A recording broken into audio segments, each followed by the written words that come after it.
some of you might know this sketch. I think it's a very interesting one that shows the move from linear economy, which is basically what we know, the normal way of the things up until a few centuries ago.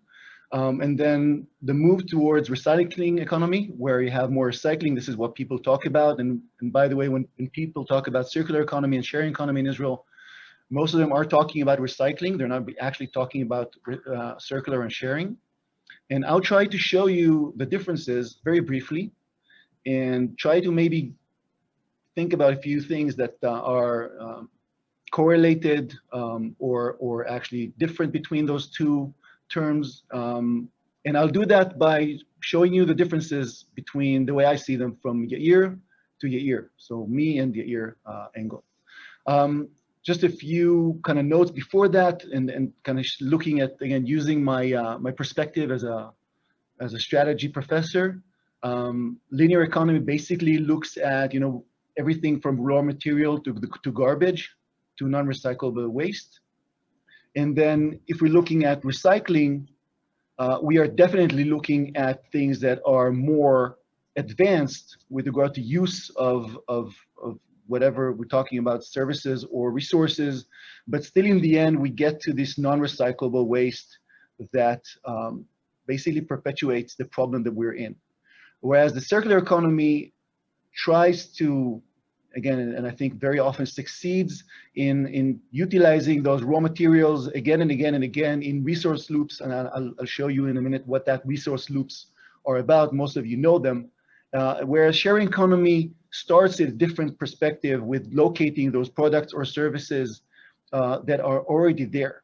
I think that's the main issue. And in the end, I'll show you what I think companies should do. But in the meantime, just like looking at locating those products, we're starting with the question: what is needed? What are the unmet needs of sharing that sharing economy can actually supply?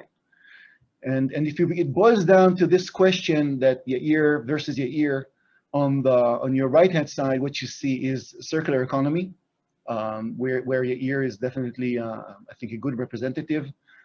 It's more about, again, in my view, about optimizing.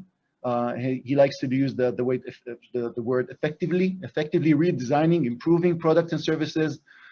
Mud Jeans that you see before in the background is basically a great example of such a company that basically takes this circular design and implements it. On the left-hand side, you see Share It, which is a platform to help people share whatever they have already. And in this case, you have this True Religion's jeans that somebody size 27, good for them, can definitely help other people maybe use them if they want to and share. And True Religion is a very expensive set of jeans. And the idea behind those things is basically, let's deal with the unmet needs that you have. Okay, so we're looking at needs, and then we're saying, what existing unutilized resources do we have?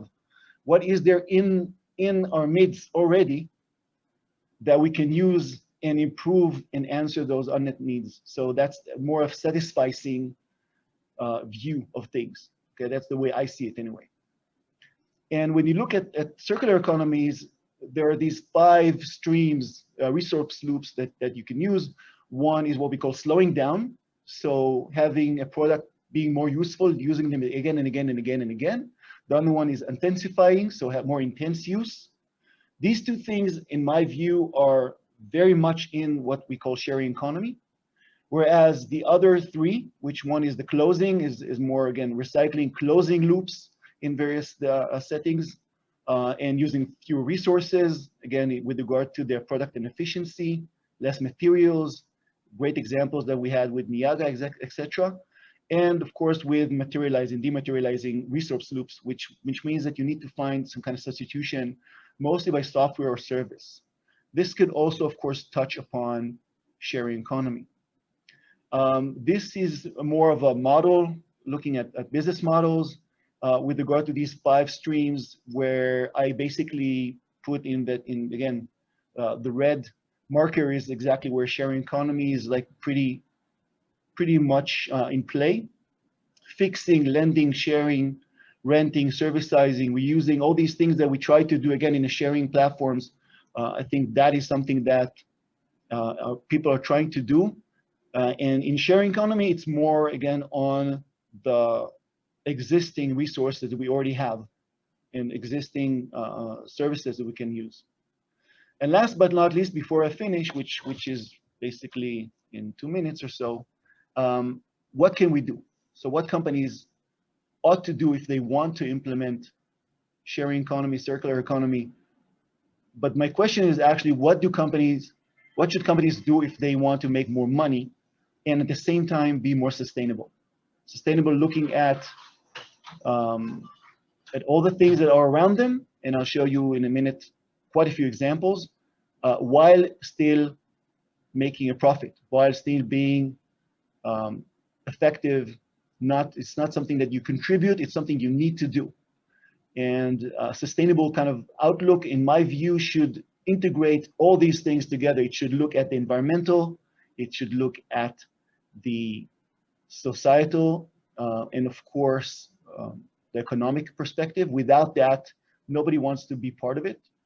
As Thomas and Yair beforehand said, in a place where there's a question of whether you exist or not, people aren't interested in things that are beyond and above whatever they need to do right now. So that's more of a behavioral side.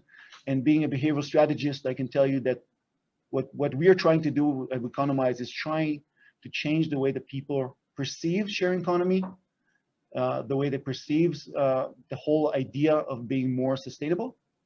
And the model that basically we kind of offer here is to do it in a two-step approach. The first approach is looking at what you have right now, changing the business model if you need, try to better utilize whatever you have, better resources, better use the resources and capabilities you have. If you have a lot of internal knowledge, how can you use that more efficiently? If you have a lot of real estate that's underutilized, cars, space, whatever you can, try to adapt it and using the sharing economy to make more money and be more efficient. On the longer range, if you look at the longer, like a mid to long range strategy, that's where I think circular economy is definitely coming in, because there you need to be redesigning whatever products and services, because these things take time and they're complicated. And as said in all these wonderful examples today, most people are not looking at those things and saying, okay, here we have a simple, elegant solution. In most cases, it needs a bit more thinking, a bit more vision in order to redesign products the way that Niaga, or the way that Tom and Jair basically showed. These are not things that everybody can do still. Maybe someday everybody will think about it this way, but this takes a bit more time. So for a large company, a large NGO, a large organization, we work with some of the largest organizations in Israel. That's exactly what we say. For the short term, do better what we have, and on the long run, just use whatever you need whenever you can in order to redesign those products and services that you offer. And this is my closing slide, basically just showing you a lot of companies are doing it. They're not companies who are known for losing money. They're all interested in making a profit while being more sustainable, while doing stuff that's basically benefiting them as well as their stakeholders, as well as their environments, as well as their countries. That is exactly what I think companies should do. And I'll tell you more than that, in a few years, you'll be probably in a position where you have to do that. In some countries, that's going to be regulated and justly so. So thank you, everyone, for having us.